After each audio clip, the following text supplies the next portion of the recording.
Shalom, everyone. Welcome to our study. We're looking at the topic how to live a victorious life. Shalom. நம்முடைய வேத ஆராய்ச்சிக்கு உங்களுக்கு வருகின்ற வரவேற்கிறோம். நாம் இப்படியாக இந்த தலைப்போட்டியினர் பார்த்து கொண்டிருக்கிறோம். நாம் எப்படி ஜெயத்தை பெறுவது என்று சொல்லி. Now, with this lesson, we'll be able to complete the series we've been doing on this topic. So இந்த பாடத்தின் பிறகு, அதாவது இந்த பாடத்தின் முடிந்த பிறகு இது ஒரு முடிவுக்கு வருகிறது. இந்த தொடர்ச்சியான செய்திக்கு இது ஒரு முடிவுக்கு வருகிறது. Okay, I hope you can see my slide. Yeah, can. Yeah, okay. Now, before the previous lesson, I said I will say something, but then I overlooked it in the following lesson. என்னுடைய இதுக்கு முந்தின செய்த இந்த பாடத்தில் பார்க்கும் பொழுது ஒரு காரியத்தை உங்களிடத்தில் நான் பேச வேண்டும் என்று இருந்தேன். ஆனாலும் அந்த காரியத்தை நான் விட்டுவிட்டேன். தவறுதலாய் அதை விட்டுவிட்டதுனால இப்பொழுது நான் பேச போகிறேன். So one of you reminded me, so thank you for reminding me. இங்க இருக்கிற ஒருவர் இப்படியாக என்னிடத்தில் என்னை நினைவு கூர்ந்தீங்க, அதுக்காக ரொம்ப நன்றி. Now, if you remember, we looked at the book of Daniel. When Daniel started to pray, or Daniel was praying for fasting and praying for 21 days. தானியலுடைய புஸ்தகத்தை நாம் பார்க்கும் பொழுது தானியல் 21 நாட்கள் இப்படியாக அவன் உபவாசித்து ஜெபித்துக் கொண்டிருந்தான் என்று சொல்லி நாம் பார்த்தோம். And then the angel Gabriel appears to him and he will say, on the first day you set your face to seek for an answer, the answer is given. Gabriel தூதன் ஆனவன் இப்படியாக தானியலிடத்தில் வந்து சொல்லுகிற காரியம் என்ன என்று சொன்னால், நீ முதல் நாளே தேவனுடைய முகத்தை தேடி பார்க்கும் பொழுது அந்த இடத்தில் பதில் கொடுக்கப்பட்டது என்று சொல்லி அவன் அப்படியாக சொல்லுகிறார். But I was resisted for 21 days, the exact time that Daniel was praying. I was resisted by the prince of Persia. So it's not a human prince, but the demonic spirit behind the nation. This is a territorial spirit. ஆனாலும் 21 நாட்கள் இப்படியாக நான் தடுக்கப்பட்டேன் என்று சொல்லி அந்த இடத்துல பார்க்கிறோம். பெருசியாவின் ராஜா, இது வந்து ராஜா என்று சொல்ல மனிதன் அல்ல, ஆனாலும் அந்த பொல்லாத ஆவியை குறிக்கிறது. 21 நாட்களுக்கு அவன் தானியேல் அந்த இடத்துல அந்த தூதன் போராடி கொண்டிருப்பதை நாம் பார்த்தோம்.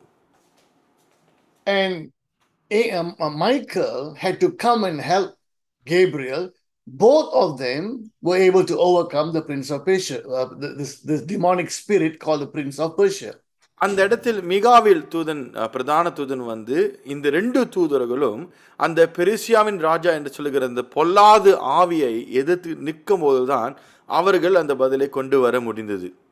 Now Michael is specifically called an archangel, and I'm going to assume maybe Gabriel was also a high-ranking angel, so I'm going to also refer to Gabriel as an archangel.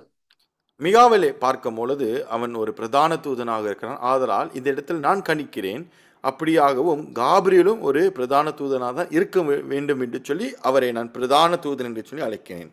So what we have is Gabriel, and assuming he's also a chief or archangel, here resisted by a demonic spirit called the prince of Persia.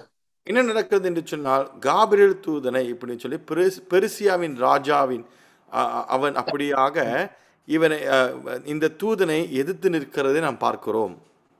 And the demonic spirit was able to resist Gabriel for 21 days until Michael had to come, and now we got two archangels together overcoming this archdemonic spirit.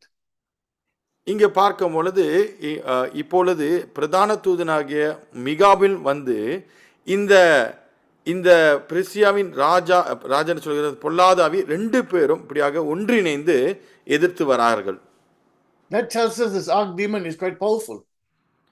அது எதை குறிக்கிறது சொன்னால், இந்த பிரதான பிசாசானவன் இன்னும் வல்லமை உடையவன் என்று சொல்லி பார்க்கிறோம். So if an archdemon is so powerful, I'm asking, how much more powerful will be the chief, Satan? இந்த பிரதான பிசாசை பார்க்கும் பொழுது இதற்கு அந்த அவ்வளவு பலன் இருக்கிறது சொன்னால், இதோட அதிபதியாகிய சாத்தானுக்கு எவ்வளவு பலன் இருக்கும்?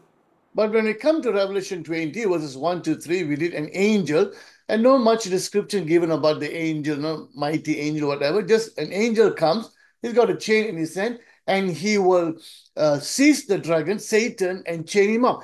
There doesn't seem to be any kind of revolt as well. It's an easy job. ஆனாலும் நம்ம வெளிப்படுத்தின விசேஷம் 20வது அதிகாரம் 1, 2, 3வது வசனத்தை பார்க்கும்போது அங்கே இருக்கிற ஒரு தூதன் பாதாளத்தின் அதாவது அவன் என்ன செய்கிறான்னு சொன்னா, அவன் அந்த திறவுகோலை பெரிய சங்கிலியால் தன் கையிலே அவன் பிடித்துக்கொண்டு அந்த பிசாசை சாத்தானை கட்டுவதை நாம் பார்க்க முடிகிறது. So why this huge difference ஏன் இந்த ஒரு பெரிய வித்தியாசங்கள் between what we read in the Old Testament and the New Testament? Why such a huge difference? பழைய ஏற்பாடை வாசிக்கும் பொழுது புதிய ஏற்பாடுல வெளிப்படுத்த விஷயத்தை வாசிக்கும் பொழுது இங்க பலத்தை பார்க்கும் பொழுது ஒரு பெரிய வித்தியாசம் தெரிகிறது. அது ஏன் அந்த வித்தியாசம்? The reason for this difference is because in the center, in the middle, something happened, and that was the cross of Christ. ஏன் இந்த வித்தியாசம் என்று சொன்னால், நடுவில் நடந்த ஒரு சம்பவம், அதாவது சிலுவையின் மரணம், இயேசுவின் சிலுவை மரணம் தான் அந்த வித்தியாசத்தை கொண்டு வந்திருக்கிறது. So something must have happened in between, and as I mentioned, is the cross. ஏதோ ஒன்று நடந்திருக்கிறது. நான் சொன்னது போல இயேசுவின் அந்த சிலுவையின் மரணம் தான் அந்த வித்தியாசத்தை கொண்டு வந்திருக்கிறது. In 1 John chapter 3 verse 8, there we are told that Christ appeared to destroy the works of the devil.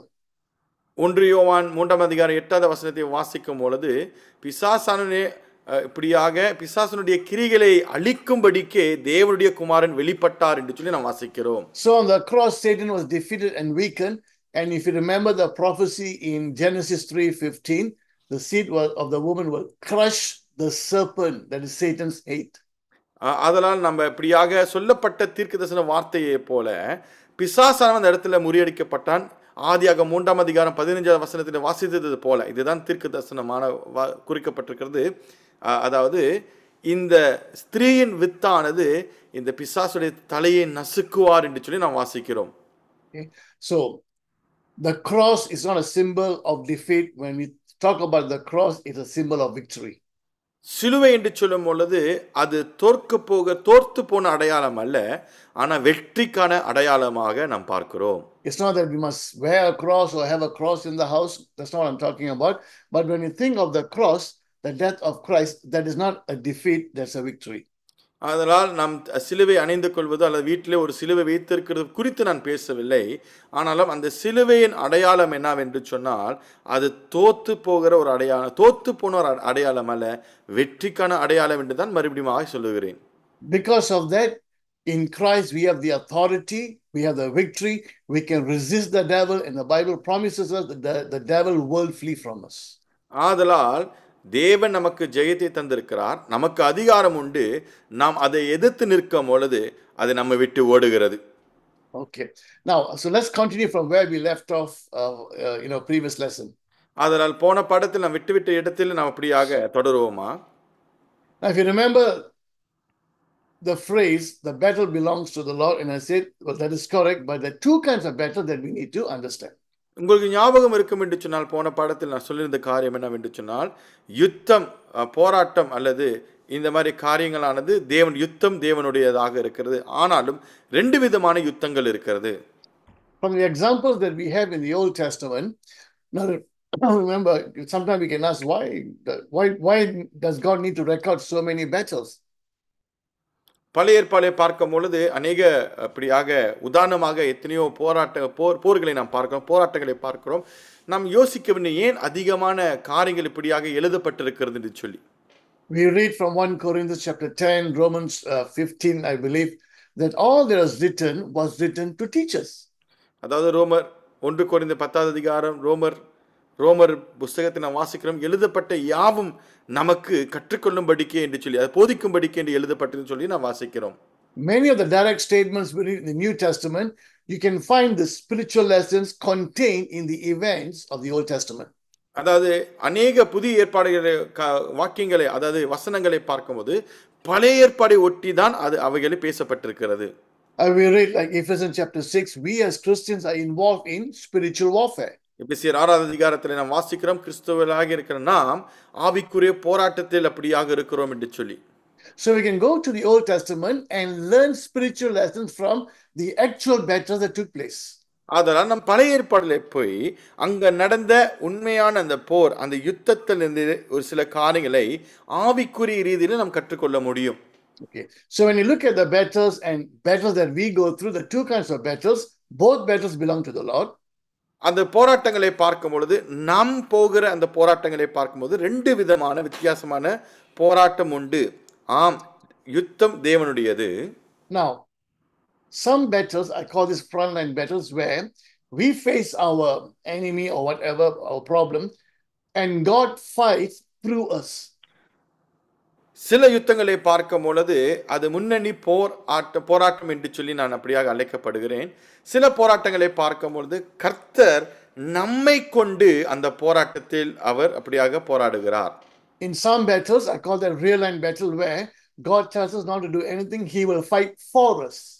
சில போராட்டங்களை பார்க்கும் பொழுது அது பின்னணி போராட்டமாக இருக்கிறது. அப்படி என்று சொன்னால் நாம் பின்னணியில் நின்று கொண்டிருக்கோம், கர்த்தர் நமக்கு முன்பாக நமக்காய் அது போராடி முடிக்கிறார். Now, we are involved in spiritual warfare. That's not an option. The moment we accept Christ, we are in a battlefield. நாம் எல்லோரும் இப்படியாக போராட்டத்திற்கு களத்தில் இருக்கிறோம். நாம் எப்பொழுது ஆண்டவராக இயேசு கிறிஸ்து நம்முடைய சொந்த இரட்சகராக ஏற்றுக்கொண்டோமோ நமக்கு இனி அது நமக்கு நம் தேர்ந்தெடுக்கிற ஒரு காரியம் அல்ல.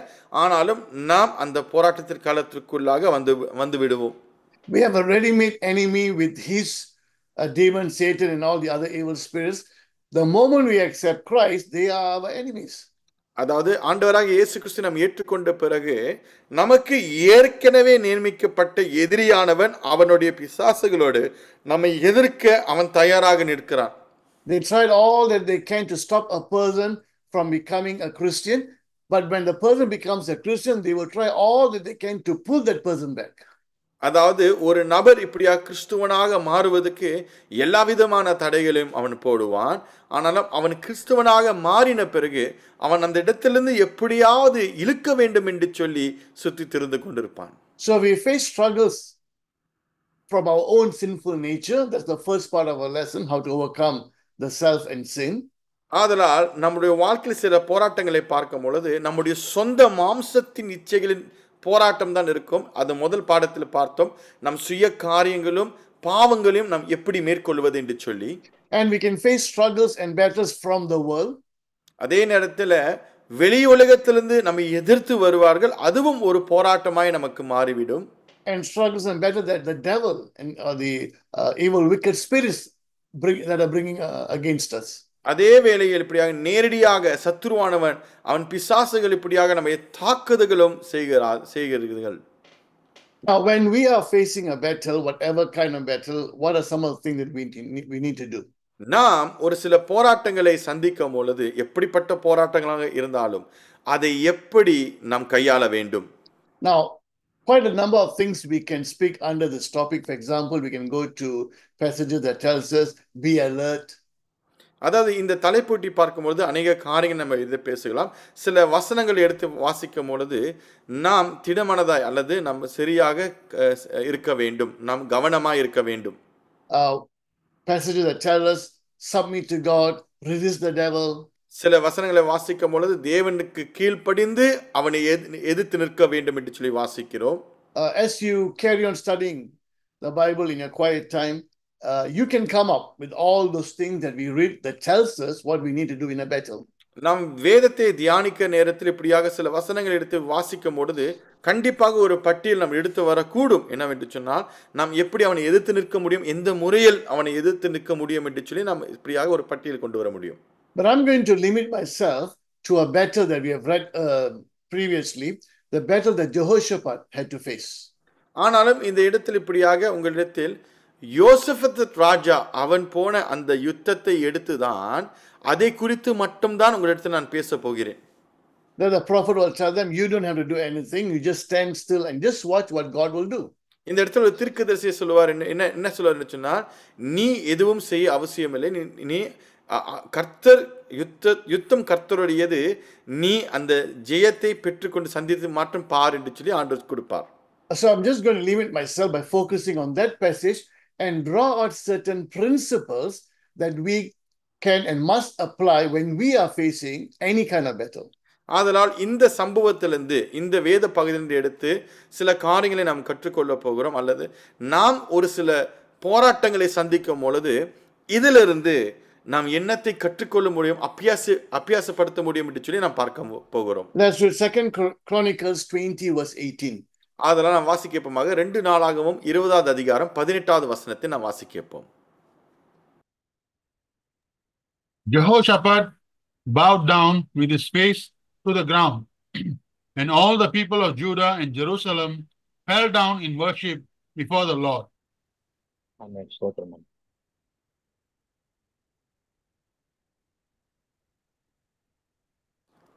தமிழ் வாசி. 2 நாளாகமம் 20:18. அப்பொழுது யோசபாத் தரை மற்றும் முகம் குனிந்தான். சகல யூதா கோத்திராரும் எருசலேமின் குடிகளும் கர்த்தரை பணிந்து கொள்ள கர்த்தருக்கு முன்பாக தாழ விழுந்தார்கள். ஆமென். Now, every saint of God, every man, woman of God throughout the Bible, you'll find whenever they are faced any kind of situation, the very first thing they did was to go to God in prayer. அதாவது நாம் வேதத்திலே வாசிக்கும் பொழுது தேவ மனிதர்கள், எந்த தேவன் மனிதராக இருந்தாலும் சரி, அவர்கள் சில போராட்டங்களை சந்திக்கும் போது தன்னுடைய வாழ்க்கையில் அவர்கள் செய்கிற முதல் காரியம் என்னவென்று சொன்னால் தேவனுக்கு முன்பாக சென்று ஜெபிப்பது. Now, this is something we all know in terms of knowledge. We all would say what the first thing to do. We all will say pray. இந்த காரியம் நம்ம எல்லோருக்கும் தெரியும். முதலாவது நாம் என்ன செய்ய வேண்டும் என்று சொல்லி அறிவுபூர்வமாக இது நாம் அறிந்திருக்கிறோம். But this must become a part of our system. இது நம்முடைய சிஸ்டம்ல இது நமக்கு ஒரு பகுதியாக இருக்கிறது. Not that, oh, who can I talk to? Who can help? Who shall I call? That can come later. But the first thing is to go to God. நாம் யாரிடத்தில் பேச வேண்டும், நம்ம யாரிடத்திலிருந்து எப்படி உதவி பெறுவது என்று சொல்லி அது நாம் பிறகு நாம் யோசிக்க வேண்டும். ஆனால் முதலாவதாக தேவனுக்கு முன்பாக நாம் ஜெபிக்க வேண்டும். The reason we run to God first and foremost and spend some time in prayer so that God can strengthen us, God can give us wisdom, God can tell us what to do. ஏன் தேவனுக்கு முன்பாக நான் ஜெபத்தில் போக வேண்டும் என்று சொன்னால் அந்நேரத்தில் தேவன் நம்ம பலப்படுத்தவும் நமக்கு ஞானத்தை கொடுக்கவும் அதே நேரத்தில் நம் என்ன செய்ய வேண்டும் என்று சொல்லி வழிநடத்தவும் தேவன் இருக்கிறார். The problem may remain, the problem can still be there, but we are better equipped, strengthened, more confidence to face our battle. அந்த போராட்டமானது அங்கதான் இருக்கும். ஆனாலும் நாம் ஜெபிக்கும் பொழுது நாம் தேவனிடத்தில் பலத்தை பெற்றுக்கொண்டு இன்னும் தைரியத்தோடு அந்த பிரச்சனையை கையாளுவதற்கு நமக்கு தேவன் கிருபை கொடுப்பார். Now God can respond in so many ways. ஆண்டவர் அநேக வழிகளில் நம்ம இடத்தில் பேசுவார். God can completely stop, nothing happens, the battle just simply disappears. தேவன் நீங்கள் ஜெபிக்கும் பொழுது உங்களுடைய போராட்டங்கள் ஒண்ணுமே இல்லாம ஆக்கி விடுவார். Or God can limit what's going to happen. அல்லது தேவன் அந்த காரியத்தை சின்னதாக நமக்கு முன்பாக அதை சிறிதாக மாற்றி விடுவார். Or God can do something that overrides this. அல்லது தேவன் அந்த காரியை மறையும்படிக்கு இன்னொரு காரியத்தை எடுத்து அதை மறைக்கும்படிக்கு செய்வார். Or God can just permit it to happen. அல்லது தேவன் அந்த காரியத்தை நம் மீது நடப்பதற்கு அவர் அனுமதிப்பார். But if God is permitting it, He knows that we can handle it. தேவன் அதை அனுமதிக்கிறார் என்று சொன்னால் அப்படின்றால் தேவனுக்கு நன்றாக தெரிகிறது நம்மனால அந்த காரியத்தை கையாள முடியும். Paul, the Apostle Paul, shares his experience how he had this thorn in the flesh, whatever that was, but this was a big problem for him, and he said he went 3 times before God and said, Lord, please remove this. Pavul இப்படியாக ஒரு நிருபத்தில் அவர் எழுதுகிறார், தேவனுக்கு முன்பாக 3 முறை நான் போயிட்டு கோரிக்கைகள் அப்படியாக ஜெபித்தான். ஆண்டவரே, என் மாம்சத்தில் ஒரு முள் அப்படியாக எனக்கு ஒட்டி கொண்டிருக்கிறது, குத்தி கொண்டிருக்கிறது, அது எப்படியாவது எடுத்து விடும் ஆண்டவரே என்று சொல்லி ஜெபிப்பான். Now, remember, Paul did great miracles. பவுலை பார்க்கும் பொழுது அநேக அற்புதங்களை செய்தவன். God, listening to the request of his servant 3 times, could have easily removed the thorn in the flesh, whatever that was, he could have removed it. தேவன் 3 முறையும் அந்த ஜெபத்தை கேட்டவர் கண்டிப்பாக அவர் நினைத்திருந்தால் அவனுடைய சரீரத்தில் இருக்கும் அந்த முள்ளானது அது எது வேணாலும் இருக்கலாம், இந்த காரணம் வேணாலும் இருக்கலாம், எடுத்திருக்கலாம். And God will say, my grace is sufficient for you. In other words, my grace would strengthen you, you can face it. ஆனாலும் தேவன் பவுலை பார்த்து சொல்லுகிற ஒரு வார்த்தை என்னவென்று சொன்னால், என் கிருபை உனக்கு போதும். இன்னொரு வார்த்தையில் சொல்ல வேண்டும் என்று சொன்னால், என்னுடைய கிருபை உன்னை பலப்படுத்தும். Daniel, another example would be good for us to read. Let's go to chapter 6, verse 10 of Daniel. தானியேல் 6வது அதிகாரம் 10வது வசனத்தை நாம் வாசிக்கப்போமாக. When Daniel knew that the document had been signed, he went to his house where he had windows in his upper chamber, open towards Jerusalem. He got down on his knees 3 times a day and prayed, and gave thanks before his God as he had done previously. தானியேல் 6:10. தானியேலோ என்றால் அந்த பத்திரத்துக்கு கையெழுது பட்டது என்று அறிந்து போதிலும் தன் வீட்டுக்குள்ளே போய் தன் மேல் அறையில் எருசலேமுக்கு நேராக பழங்கனிகள் திறந்து இருக்க அங்கே தான் முன் செய்து வந்தபடியே தினம் 3 வேளையும் தான் தேவனுக்கு முன்பாக முழங்கால் படியிட்டு ஜெபம் பண்ணி ஸ்தோத்திரம் செலுத்தினான். ஆமென். Now, what document was signed? There will be envy and jealousy against Daniel, and guys working around him, so envious, they will come up, they will plot and scheme against him. இங்க பார்க்கும் பொழுது பத்திரத்துக்கு கையெழுத்து வைக்கப்பட்டது என்று அறிந்த போதிலும் என்று சொல்லும் பொழுது எந்த பத்திரமானது கையெழுத்து போலப்பட்டது. உங்களுக்கு இந்த இந்த இதோடைய இந்த இந்த இந்த கதையை வாசிக்கும் பொழுது தானியேலுக்கு எதிராக ஒரு சில பொறாமை கண்டு இவனுக்கு எதிராக வேலை செய்ய வேண்டும் என்று சொல்லி ஒரு பத்திரத்தை அவர்கள் அப்படியாக ஏற்பாடு பண்ணுவார்கள். They'll go to King Darius and say, "Oh King, please put in writing that for the next 30 days no one should worship any other gods but you." தாரியுவின் ராஜாவின் இடத்தில் முன்பாக சென்று இப்படியாக இவர் சொல்வார்கள், ராஜாவே, இனி வரும் 30 நாட்களுக்கு இனி யாரும் எந்த கடவுளையும் வேண்டக்கூடாது, தலை வணங்கக்கூடாது, உமக்கு முன்பாக தான் வர வேண்டும் என்று சொல்லி அப்படியாக அவர்கள் ஒரு பத்திரத்தை செய்வார்கள். Now Darius was a good man, but he got so excited. Wow, worship me? I didn't ask for it. In excitement, he didn't consult Daniel that he had high respect. Out of excitement, he will prepare a document and he will sign it. And once the law of the Medo-Persian kingdom is, once a king signs something, even the king cannot change it. தாரியு ராஜா அப்படியாக ரொம்ப உற்சாகம் அடைந்து என்னை ஆராதிப்பதா என்று சொல்லி தானியேலை ஆலோசிக்காமல் அவரே ஒரு பத்திரத்தை தயார் செய்து அதன் மேலாக கையெழுத்து போடுவார். மீதியா பெர்சியாவினுடைய கோட்பாடு என்னவென்று சொன்னால், அவர்கள் ஒரு பத்திரத்தில் கையெழுத்து போட்டார்கள், ஒரு காரியத்தை அவர்கள் ஒரு சட்டமாக எடுத்து வந்தார்கள் சொன்னால் அவர்கள் நினைத்தாலே கூட அந்த காரியத்தை ரத்து செய்ய முடியாது. So according to that edict, if anyone does not worship Darius, they will be killed. ஆதலால் தாரியு ராஜாவை யாரெல்லாம் வந்து அவருக்கு முன்பாக தலை வணங்காமல் இருக்கிறார்களோ அவர்கள் கொல்லப்படுவார்கள் தான் என்று சொல்லி அந்த பத்திரத்தில் எழுதப்பட்டிருக்கிறது. So for Daniel, this is life and death situation, and all he has is 30 days. அதனால் தானியேலை பார்க்கும் பொழுது இது உயிர் சம்பந்தப்பட்ட ஒரு விஷயமாக இருக்கிறது. அவருக்கு இருக்கிறது 30 நாள் மட்டுமே. Daniel did not go to the king and say, "King, what have you done? Do you know this is a scheme against me?" He didn't go to the king and try to put things right there. தானியேல் ராஜாவுக்கு முன்பாக சென்று, ராஜாவே, எப்படிப்பட்ட காரியங்களை செய்திருக்கிறீர், இது எனக்காக செய்யப்பட்ட ஒரு சூழ்ச்சி என்று சொல்லி ராஜாவுக்கு முன்பாக செல்ல அவன் போகவில்லை. He didn't go to the guys who plotted against him and start fighting with them. இவனுக்கு எதிராக சூழ்ச்சிகள் செய்த அந்த நபர்களுக்கு எதிராக அவன் போகவில்லை. Wait, I'll go talk to the king. I'll come up with another, and he didn't do anything like that. நான் ராஜாவிடத்தில் சென்று இன்னொரு காரியத்தை நான் செய்கிறேன் என்று சொல்லி எதுவுமே இப்படிப்பட்ட காரியங்கள் தானியேல் செய்யவில்லை. Daniel knew that his battle was not against flesh and blood. He knew behind all of these are evil forces.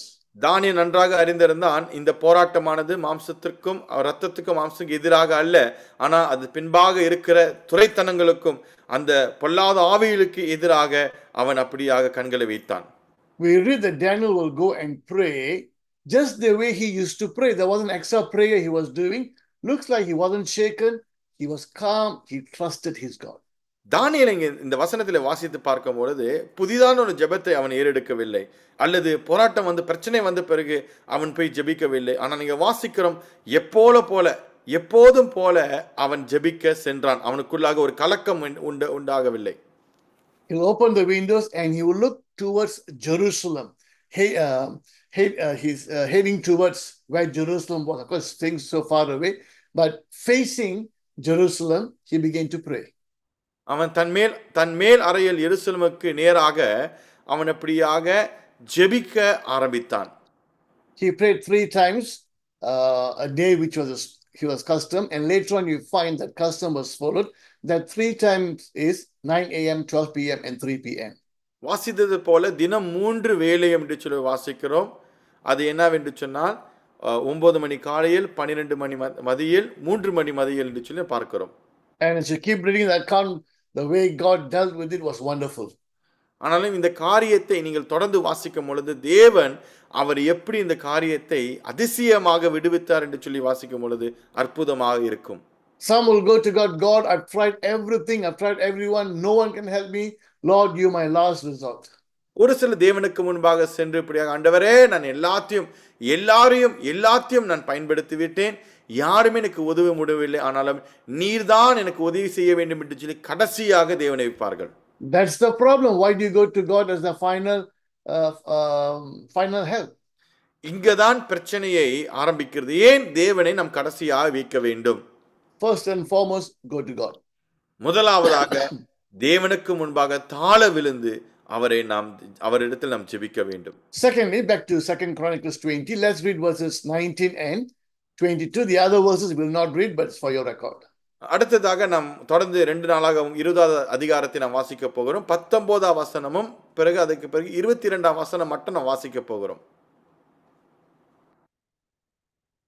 Verse 19.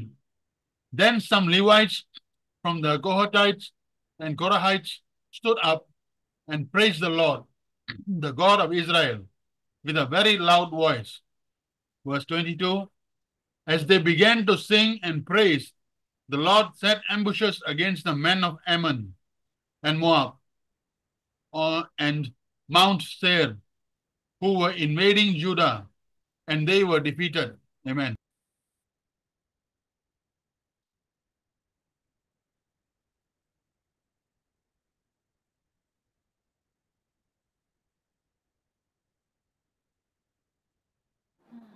ரெண்டு நாளாகமும் 20 அதிகாரம் 19ஆம் வசனம் 22ஆம் வசனம். Okay, what happens is this. The second thing they will do, by second I'm not saying putting in order, they will praise God. They will sing praises to God. இரண்டாவது நாம் என்ன கவனிக்கிறோம் என்று சொன்னால் அவர்கள் மகா சத்தத்தோடு கம்பீரமாய் துதித்தார்கள் என்று சொல்லி நாம் வாசிக்கிறோம். Now, some of us would have heard much about praises. We can really run a seminar on praises. One of the power of praises, we need to use praises during battles. அதாவது நாம் இப்படியாக துதி ஆராதனை குறித்து அநேக கருத்தரங்களை பார்த்திருக்கிறோம், கருத்தரங்களை செய்திருக்கிறோம். இந்த துதி ஆராதனை என்று சொல்லும் பொழுது அதோடைய பலன் என்னவென்று சொன்னால் நாம் போராட்டத்தின் நேரத்தில் துதி ஆராதனை நாம் ஏறெடுக்க வேண்டும். Yes, we praise God. At the same time, there's power in our praises. நாம் தேவனை ஆராதிக்கிறோம். நாம் ஆராதிக்கும் பொழுது அந்த இடத்தில் ஒரு வல்லமை உண்டு. Acts chapter 16, we won't be reading it, but we can see how Paul and Silas handled the situation. They praised God, and what tremendous things took place. இப்படியாக அப்போஸ்தலர் 16ஆம் அதிகாரத்தில் நாம் வாசிக்கிறோம். பவுலும் சீலாவும் அந்த இடத்தில் அவர்கள் தேவனை துதித்து பாடும் பொழுது அந்த இடத்தில் ஒரு பிரம்மாண்டமான ஒரு அதிசயம் ஏற்பட்டது என்று சொல்லி நாம் வாசிக்கிறோம்.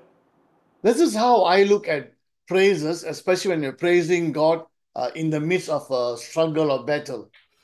இப்படிதான் நான் துதியை பார்க்கிறேன். அதாவது போராட்டத்தின் மத்தியில துதிகளை நான் இப்படிதான் நான் என்னுடைய கண்ணோட்டத்தில் பார்க்கிறேன். It's like God receiving our praises and sends back the praises as weapon. ஆண்டவர் நம்முடைய துதி ஆராதனைகளை ஏற்றுக்கொண்டு அந்த காரியத்தை ஆயுதமாகவே நம்ம இடத்துல மறுபடியும் அனுப்புகிறார். I'm not saying this is what happens, but that's the way I understand. When I'm praising God in the midst of a battle, God receives the praises and sends back the praises in the form of a weapon. இப்படிதான் நடக்குது என்று நான் சொல்லவே இல்லை. ஆனாலும் நான் எப்படி கணிக்கிறேன் சொன்னா தேவன் நம்முடைய துதி ஆராதனைகளை ஏற்றுக்கொண்டு நமக்கு தேவைப்படுகிற ஆயுதங்களை பலங்களை அப்படியாக மறுபடியும் நம்ம இடத்துல அனுப்புகிறார். Verse 17, same, we're going to be looking at the same chapter. So 2 Chronicles 20 verse 17. 2 நாளாகமும் 20வது அதிகாரம் 17ஆம் வசனத்தை நாம் வாசிக்க போமாக. You will not have to fight this battle. Take up your positions, stand firm, and see the deliverance the Lord will give you, Judah and Jerusalem. Do not be afraid. Do not be discouraged, Go out to face them tomorrow, and the Lord will be with you. Amen. வசனம் 17, இந்த யுத்தத்தை பண்ணுகிறவர்கள் நீங்கள் அல்ல, யூதா மனுஷரே, எருசலேம் ஜனங்களே, நீங்கள் தரித்து நின்று கர்த்தர் உங்களுக்கு செய்யும் ரட்சிப்பை பாருங்கள். பயப்படாமலும் கலங்காமலும் இருங்கள். நாளைக்கு அவர்களுக்கு எதிராக புறப்படுங்கள். கர்த்தர் உங்களோடு இருக்கிறார் என்றான். ஆமென். Do not be afraid. Why? The Lord is with us. பயப்படாமலும் கலங்காமலும் இருங்கள். ஏன்? தேவன் உங்களோடு கூட இருக்கிறார். If we Amen. focus on our problem, we will have fear. But if we focus on the Lord, our faith will grow. நாம் பிரச்சனையை கூர்ந்து கவனித்து பார்த்தால் நமக்கு பயம் உண்டாகும். ஆனால் நம் தேவனை Amen. நம் நோக்கி பார்க்கும் பொழுது கண்டிப்பாய் தேவன் நம்மோடு இருக்கிற அந்த பலத்தை நாம் உணர முடியும். Yes, some situation can cause us fear. This is where we run to God in prayer, and as we keep praising Him, faith will replace fear. சில நேரத்தில் பார்க்கும்போது சில போராட்டங்கள் நமக்கு கலக்கத்தை உண்டாக்கும். ஆனாலும் தேவனை துதித்து தேவனிடத்திற்கு நாம் ஓடும் பொழுது அந்த பயமானது விசுவாசமாய் மாறிவிடும். In the same verse we read, do not be discouraged. அதே வசனத்தில் நாம் வாசிக்கிறோம், கலங்காமலும் இருங்கள் என்று சொல்லி வாசிக்கிறோம். The size of our enemy is not the deciding factor. நம் எதிரி எவ்வளவு பெருசாக இருக்கிறான் அது அல்ல. Doesn't matter how big our enemy is. By enemy, I'm talking about problems, struggles. Doesn't matter how big our enemy is. Our God is always bigger. நம் எதிரியானவன் இப்படின்னு சொல்லும்போது போராட்டமாக சத்ருவானாக சாத்தானாக இருக்கலாம். அவன் எவ்வளவு பெரியதாக இருந்தாலும் எவ்வளவு பெரிய பிரச்சனையாக இருந்தாலும் நம் தேவன் அதை விட பெரியவராக இருக்கிறார். So the deciding factor is not the size of our problem. The deciding factor is we being with God and God being with us.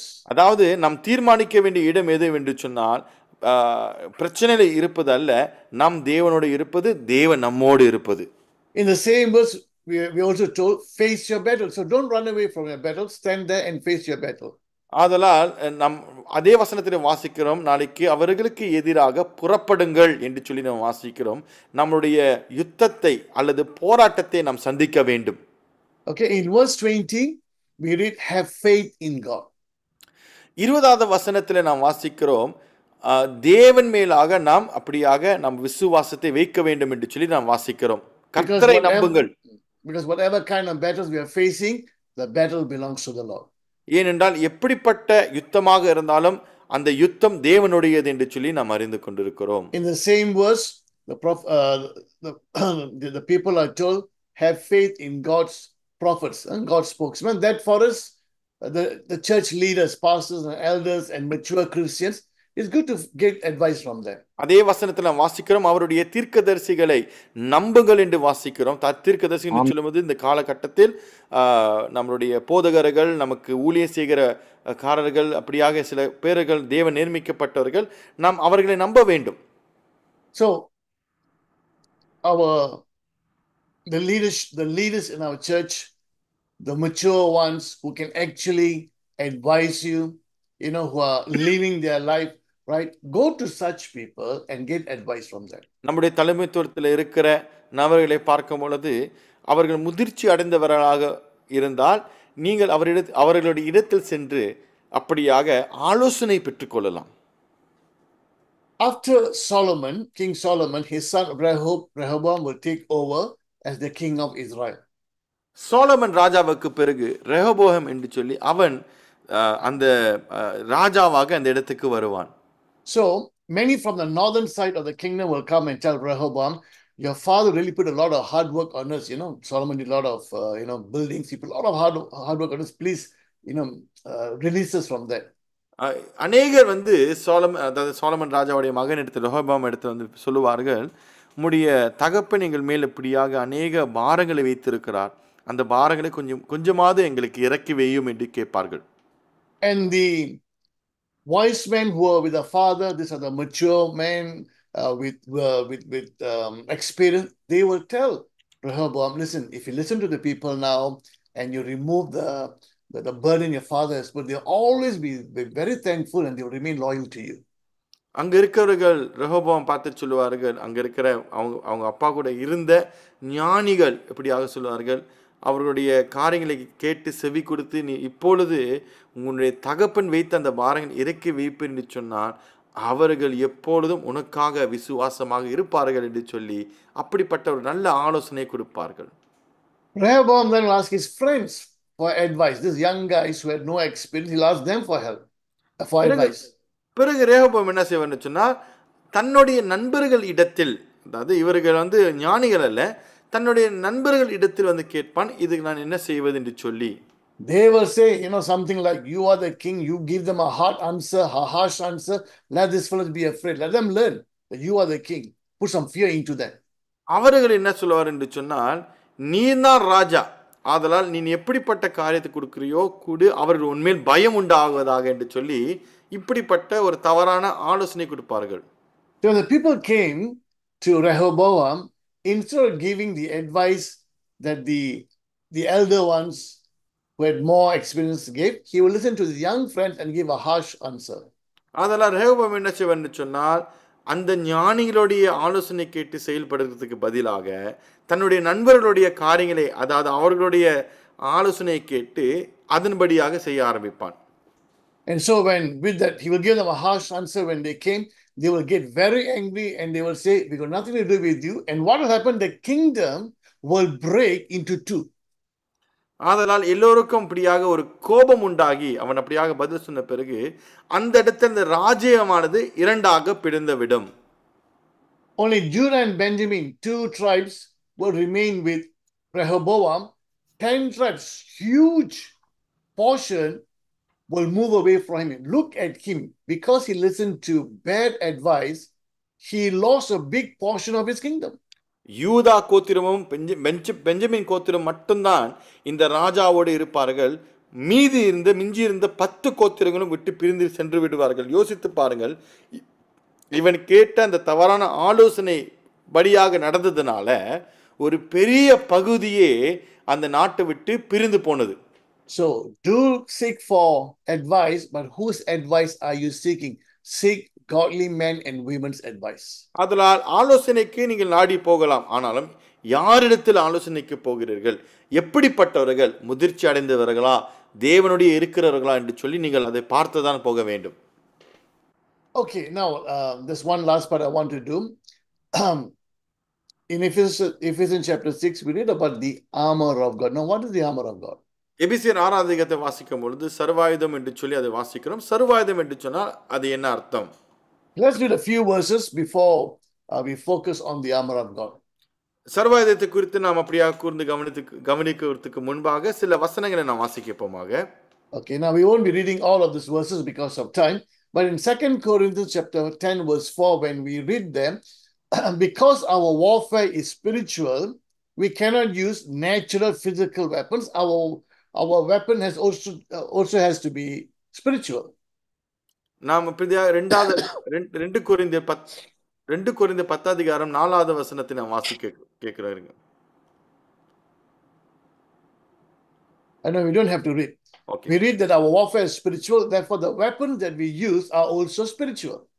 அதனால் நாம் பயன்படுத்துகிற அந்த அந்த அந்த ஆயுதமானது அதுவும் ஆவிக்குரியதான் சொல்லி நாம் வாசிக்கிறோம். And it has divine power to demolish strongholds. அந்த ஆவிக்குரிய அந்த ஆயுதத்துக்கு இப்படியாக ஒரு வல்லமை இருக்கிறது சில கட்டுகளை உடைப்பதற்கு. Now, among strongholds, there are some strongholds that we need to recognize where the strongholds are. சில கட்டுகளை பார்க்கும் பொழுது நாம் கவனிக்க வேண்டும் அல்லது நம்ம அதை கண்டுபிடிக்க வேண்டும், இந்த கட்டுகள் எந்த இடத்திலிருந்து வருகிறது என்று சொல்லி. Okay, so let's read verse 4 and verse 5. Let's read it, verse 4 and verse 5, so it will be clearer for us. அதெல்லாம் 2 கொரிந்தியர் 10 அதிகாரம் 4வது வசனம் 5வது வசனத்தை நாம் வாசிக்கப்போமாக.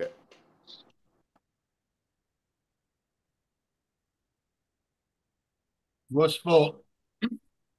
The weapons we fight with are not the weapons of the world.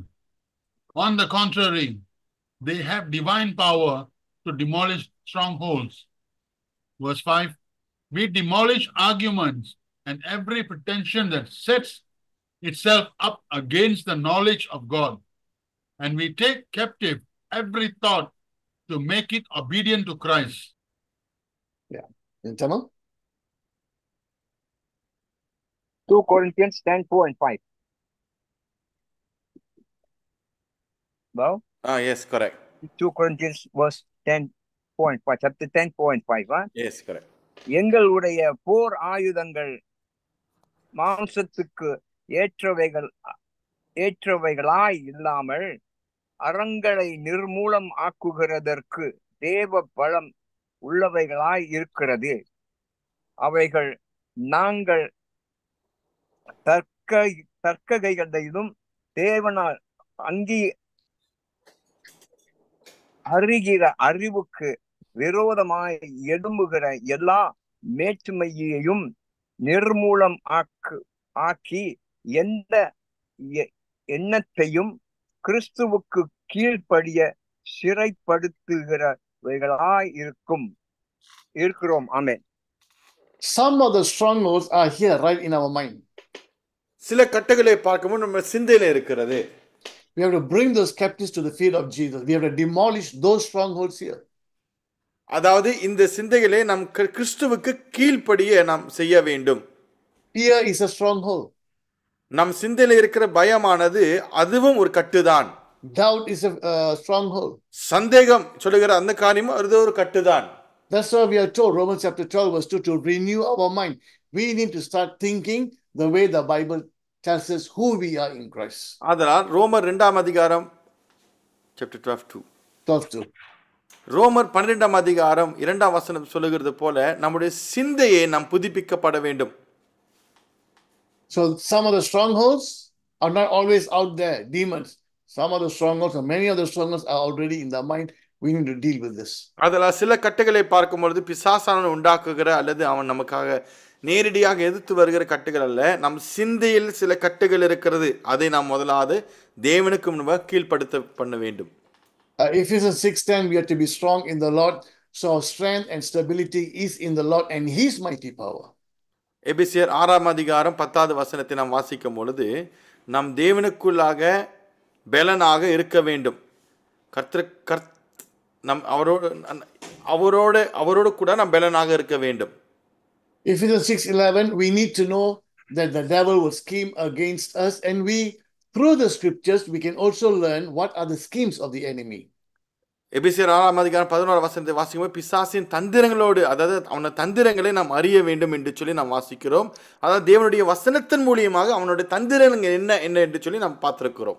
And since we are already in a war, we have to make sure that we are fully dressed with the armor of God. ஆதலால் நாம் அப்படியாக ஒரு யுத்தத்தில் இருக்கிறதுனால நாம் முழுமையாக தேவனுடைய சர்வ ஆயுதத்தில் நாம் அப்படியாக தரித்திருக்க வேண்டும். Okay, and verse 12 talks about we don't fight against flesh and blood, but against this demonic spiritual forces. 12ஆம் வசனத்தை வாசிக்கும்போது மாம்சத்தோடு இரத்தத்தோடும் அல்ல, துரைத்தனங்களோடும் அதிகாரங்களோடும் பிரபஞ்சத்தின் அந்தகார லோகாதிபதிகளோடும் வானமண்டலம் உள்ள பொல்லாத ஆவிகளோடு நம்ம சேனைகளோடு நம்மளுடைய போராட்டம் உண்டு என்று சொல்லி நாம் வாசிக்கிறோம். And we are not to put on the armor when the war comes. We are to be dressed with the full armor of God at all time, because when the day of evil comes, we will be prepared. அதாவது நமக்கு அந்த போராட்டம் ஏற்படும் பொழுதுதான் அப்பொழுதுதான் தரிக்க வேண்டும் என்ற அவசியம் இல்லை. எப்பொழுதும் நாம் சர்வ ஆயுதங்களை நாம் அப்படியாக தரித்திருக்க வேண்டும் என்று சொன்னால் பொல்லாத காலங்கள் வரும் பொழுது நாம் தயாராக நிற்க வேண்டும்.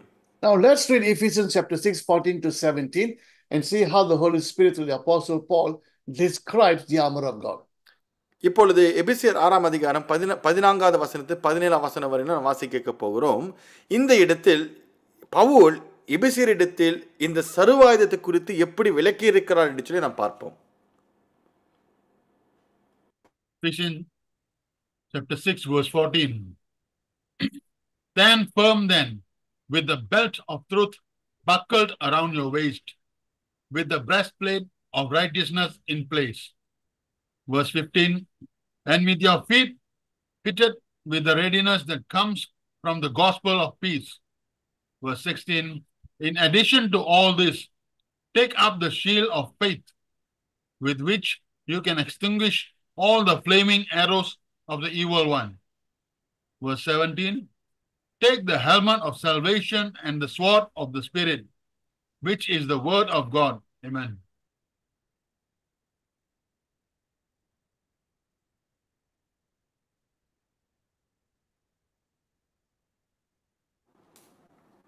நாம் வாசிக்கப்போம். எபேசியர் 6ஆம் அதிகாரம் 14 17 வசனம் வரை வாசிப்போமாக.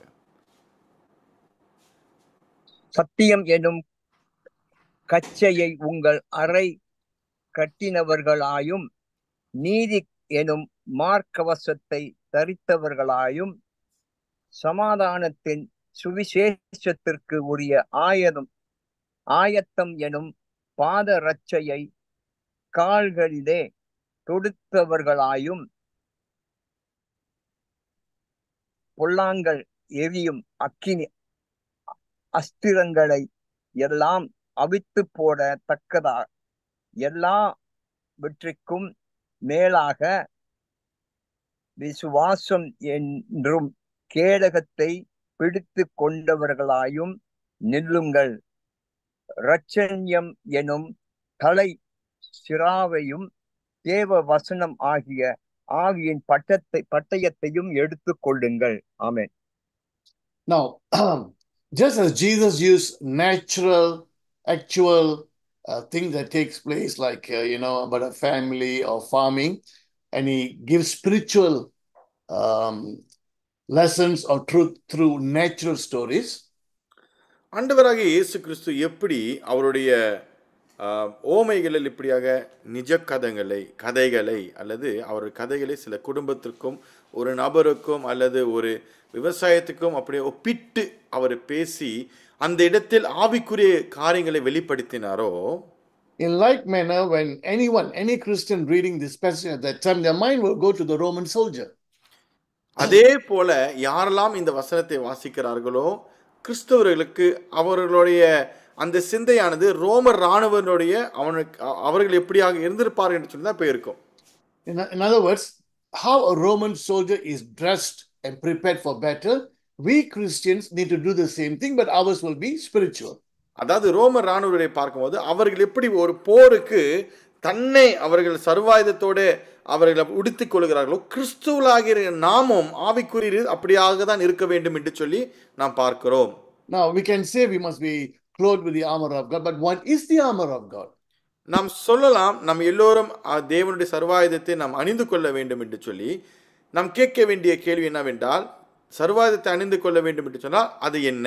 We can say we must put the armor of God, but what is the armor of God? நாம் சொல்லலாம் சர்வாயுதத்தை நாம் அணிந்து கொள்ள வேண்டும். கேட்கும் கேள்வி என்னவென்று சொன்னால், சர்வாயுதம் என்றால் அது என்ன? Let's go one by one. நாம் ஒன்றொன்றாக கவனிப்போம். The belt of truth. சத்தியம் என்னும் கச்சையும். In John 17:17, Jesus will say, sanctify them by the truth, your word is truth. யோவான் 17ஆம் அதிகாரம் 17ஆம் வசனத்தை வாசிக்கும் பொழுது, உம்முடைய சத்தியத்தினாலே அவர்களை பரிசுத்தமாக்கும், உம்முடைய வசனமே சத்தியம் என்று சொல்லி அவர் சொல்லுகிறார். James 1:18, we have been given birth as first fruits through God's word. James 1:8. யாக்கோபு 1:18 வாசிக்கிறோம் என்னவென்று சொன்னால், we have been given birth as first fruits, முதல் கனி, முதல் பலன் through the word. நம்மை சத்தியத்தினால் அவர் ஜெனிப்பித்தார் என்று சொல்லி நாம் வாசிக்கிறோம். So the belt of truth, what is truth? God's word. சத்தியம் என்று கச்சையம் என்று சொல்லும்போது அது என்னவென்று சொன்னால் கர்த்தருடைய வசனம். Now, what gives us salvation? What brings righteousness? As we read 1 Peter 1:23, Philippians 3:9, it's the word of God. அதாவது could you please repeat that again? Yeah, 1 Peter 1:23, Philippians 3:9. Now, what makes us righteous? What gives us new birth? The word of God. 1 பேதுரு 1:23 வசனம், பிலிப்பியர் 3ஆம் அதிகாரம் 9ஆம் வசனத்தை நாம் வாசிக்கும் பொழுது நமக்கு எது புது வாழ்வை தருகிறது, நமக்கு எந்த காரியம் நமக்கு ரட்சிப்பை கொடுத்து என்று சொன்னால் கர்த்தருடைய வசனம். Sandals of the gospel of peace. பாத ரட்சகம் என்று சொல்லும் பொழுது அது சமாதானத்தின் சுவிசேஷமாக இருக்கிறது. Gospel, good news. சுவிசேஷம், நல்ல செய்தி. And when we read Colossians 1:5, just in addition, the gospel, the good news, the word of God. கொலோசியர் 1ஆம் அதிகாரம் 5ஆம் வசனத்தை வாசிக்கும் பொழுது நல்ல செய்தி என்று சொல்லும்போது தேவனுடைய வசனம். Shield of faith. நீதி என்று மார்க்க அவசம். Kedugam. கேடுகம். Romans 10:17, faith comes from hearing and hearing through the word of God. ரோமர் 10ஆம் அதிகாரம் 17ஆம் வசனத்தை வாசிக்கிறோம். இப்படியாக விசுவாசமான கேள்வினால் வருகிறது வாசிக்கிறோம். And hearing through the word of God. நம் தேவனுடைய வசனத்தை கேட்கும் மூலம் நமக்கு விசுவாசம் வளர்கிறது. Through the word. தேவனுடைய வசனத்தின் மூலியமாக. Helmet of salvation. ரட்சணம் என்று தலை சீராவும். Now, how are we born again? When we accept Christ, we are born again. Let's read at least this verse, 1 Peter 1:23.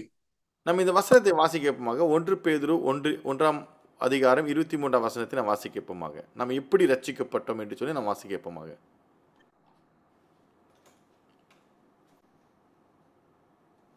Yeah, 1 Peter 1:23.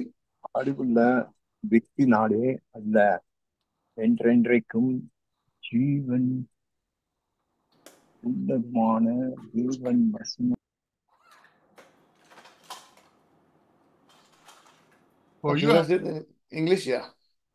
for you have been born again, not of perishable seed, but of imperishable, through the living and enduring word of God. You have been born again through the living and enduring word of God. நாம் எப்படியாக நாம் ரட்சிக்கப்பட்டு என்றென்றைக்கும் நிற்கிறதும் ஜீவனுள்ளமாத தேவ வசனமாகிய அழிவில்லாத வித்துனால மறுபடியும் ஜீவிக்கப்பட்டிருக்கிறோம் என்று சொல்லி வாசிக்கிறோம்.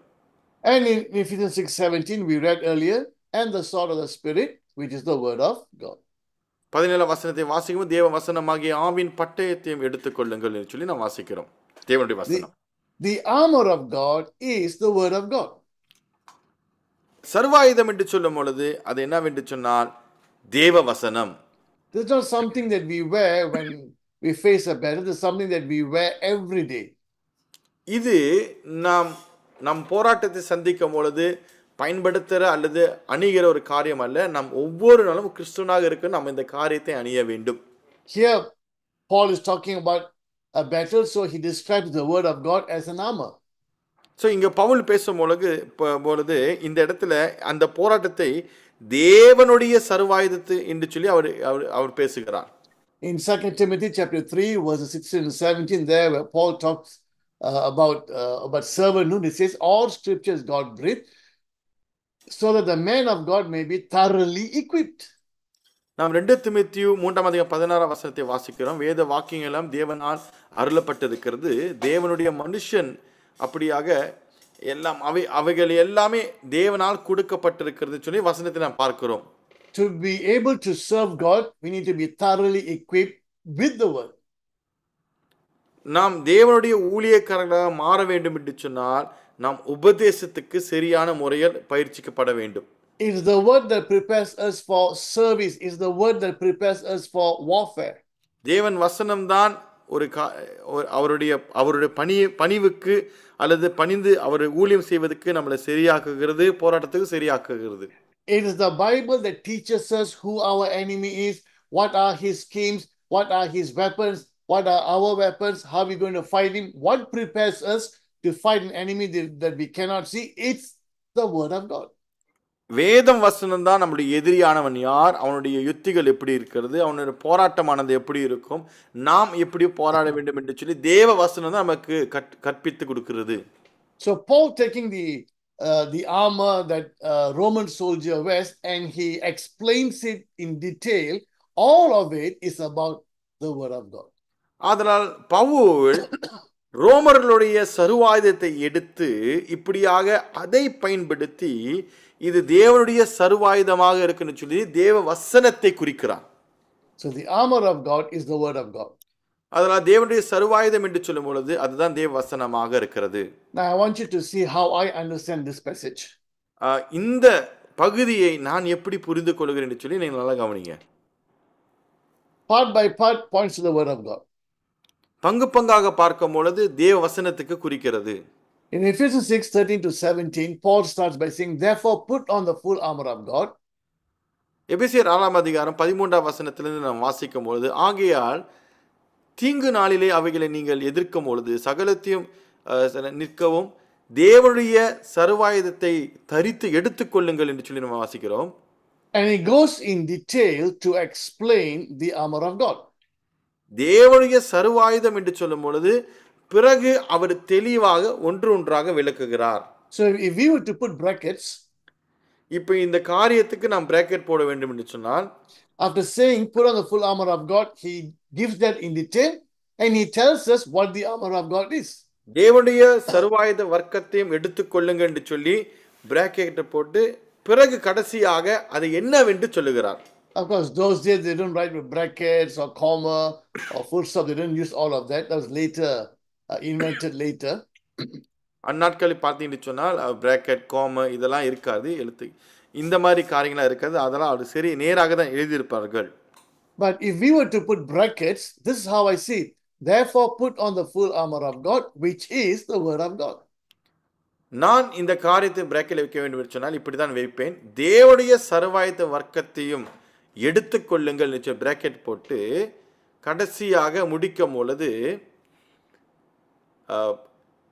தேவ வசனமாகிய ஆவின் பட்டயத்தையும் எடுத்துக்கொள்ளுங்கள் என்று சொல்லி நாம் வாசிக்கிறோம். In other words, the belt, the breastplate, the sandals, the shield, the helmet, the sword, all of that for us as a Christian is the word of God. இன்னொரு வார்த்தை சொல்ல போனால் இந்த கச்சையும் மார்க்கவசம், பிறகு இந்த பாத ரட்சகமும், பிறகு நம்ம இந்த தலை சீராவை பார்க்கும் பொழுது ஆவின் பட்டயம், இது எல்லாமே தேவனுடைய வசனத்தை தான் குறிக்கிறது.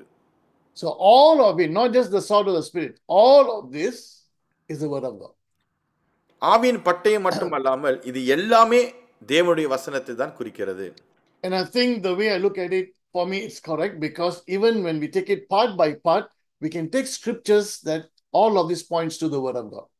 இந்த காரியமானது நான் சரியாக தான் இருக்கும் என்று சொல்லி நிச்சயமாக எனக்கு சொல்ல முடியும் என்று சொன்னால், இது பங்காக நாம் பிரித்து பார்க்கும் பொழுது இது எல்லாம் தேவனுடைய வசனத்தை தான் குறிக்கிறது. Okay, so the next time when you read this passage, have a look at this. Maybe you want to put they call this brackets, so that when you read next time, it'll be very clear the armor of God is the word of God. ஆதலால் இந்த காரியத்தை நீங்கள் அடுத்த முறை வாசிக்கும் பொழுது bracket வைத்து வாசித்து பாருங்கள், உங்களுக்கு தெளிவாக விளங்கும். அடுத்த முறை தேவனுடைய சர்வாயுத வர்க்கத்தையும் என்று சொல்லி நீங்கள் எடுத்துக்கொள்ளுங்கள் சொல்லும் பொழுது இது எல்லாமே தேவனுடைய வசனம், அப்படிதான் நீங்க பார்க்க முடியும். Okay, so the whole armor of God we have seen is the word of God. How did Jesus handle the temptation that he came to him? It is written. He referred to the word. இந்த முழு சர்வாயுத வர்க்கத்தை பார்க்கும் பொழுது இது தேவனுடைய வசனமாக இருக்கிறது. ஆண்டவராகிய இயேசு கிறிஸ்துவும் அவருடைய போராட்டத்தை அல்லது அவருடைய அந்த சோதனைகளை மேற்கொள்வதற்கு அவர் வசனங்களை பயன்படுத்தினார் என்று சொல்லி நாம் பார்க்கிறோம். So quickly, truth is a defense against error. So ஆதலால் சத்தியத்தை பார்க்கும் பொழுது தவறான காரியத்தை எதிர்த்து வருகிறது. Righteousness, when we walk in righteousness, it will be easy to resist the devil. நீதியில் நடக்கும் பொழுது நீங்கள் பிசாசானை எதிர்த்து நிற்க முடியும். Philippians 4:7, peace can be a protective element for our mind. பிலிப்பியர் 4:7 வாசிக்கும் பொழுது சமாதானமானது நம்முடைய சிந்தைக்கு பாதுகாப்பா இருக்கிறது. 1 John 5:4, faith has power to help us to overcome. 1 யோவான் 5:4 நாம் வாசித்து பார்க்கும் பொழுது விசுவாசமானது நாம் மேற்கொள்வதற்கு பலன் தருகிறது. Salvation, as we read in 1 Thessalonians 5:8-9, among other things, one, it protects us from the coming wrath of God. 1 தெசலோனிக்கேயர் 5:8 வாசிக்கும் பொழுது ரட்சிப்பானது என்னவென்று சொன்னால் தேவனுடைய கோபாக்கினையிலிருந்து நம்மளை அப்படியாக தப்பிக்க வைக்கிறது. And we have the sword of the Spirit, we have the Holy Spirit with us. Now he will strengthen us, he will teach us how to do our battles. நம்ம இடத்தில் இப்படியாக தேவனுடைய வசனம் இருக்கிறது. பரிசுத்த ஆவியானவர் அந்த வசனத்தை வைத்து நம்மை கற்பித்து கொடுப்பார், நாம் எப்படி மேற்கொள்ள முடியும் என்று சொல்லி. Okay, let's close with this. Ephesians 6:18, we also told we have the word of God and we are to bring this together with prayer. So let's read Ephesians 6:18. எபேசியர் 6:18 நாம் வாசிப்போமாக. தேவனுடைய வசனம் இருக்கிறது, இதை நாம் எப்படி ஜெபத்தில் கொண்டு வருவது என்று சொல்லி நாம் இதில் வாசிக்கப்போமாக. And pray in the Spirit on all occasions with all kinds of prayers and requests. With this in mind, be alert and always keep on praying for all the Lord's people. Amen. எபேசியர் 6ஆம் அதிகாரம் 18வது வசனம்.